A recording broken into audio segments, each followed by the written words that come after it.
it's sort of something I learned from Bob Rubin. I would watch him, and I would observe that if I said to him, Bob, I'd like you to approve, I want to ask the American executive director at the IMF to vote such and such a way on such and such a loan.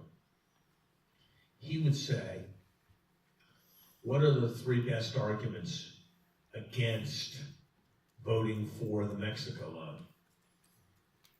And if I said, well, there are no good arguments, it's obvious that we should, he would say, let's schedule a meeting a week from Thursday and invite these 10 people to the meeting. And if I said, here are the three best arguments, but on balance, this is why I think we should vote for the loan, he would cut me off after the second one and say, it sounds like you thought about this more carefully than I ever will. Do whatever you think is best. And the lesson is, you've never thought about something clearly if you don't know both sides of the story. And if it's worth thinking about something, if there's any decision to make, there are two sides of the story. And so make sure you are clearly seeing both sides before you make any decision. Now, some people think that that's a prescription for paralysis through analysis, and that that's a prescription for being timid and not being bold. I always thought exactly the opposite.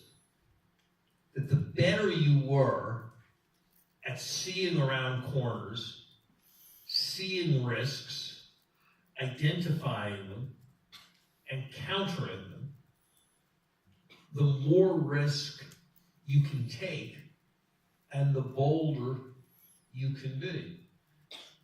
So I told President Obama when I took the job at the National Economic Council and we were discussing how it would operate, I said, look, we're going to make recommendations, and sometimes we're going to make a recommendation that ex post turns out to be wrong. That's as it should be, because sometimes strategy A has a 70% chance of working out better than strategy B. And so it's better to choose strategy A than to choose strategy B. But 30% of the time it will work out the other way.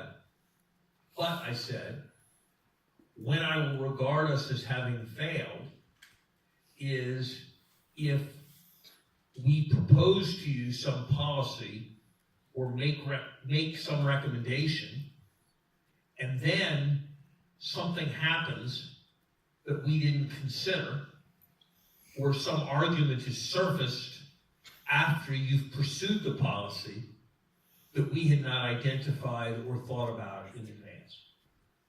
And so I think the first thing I would say in leadership is think carefully, understand both sides, get yourself in the head of the person you're negotiating with, and don't think that you should never change your mind when the situation changes or new information comes. I would say the second sort of lesson that I've learned about leadership is that if you take a B talent who surrounds themselves with highly motivated A talents,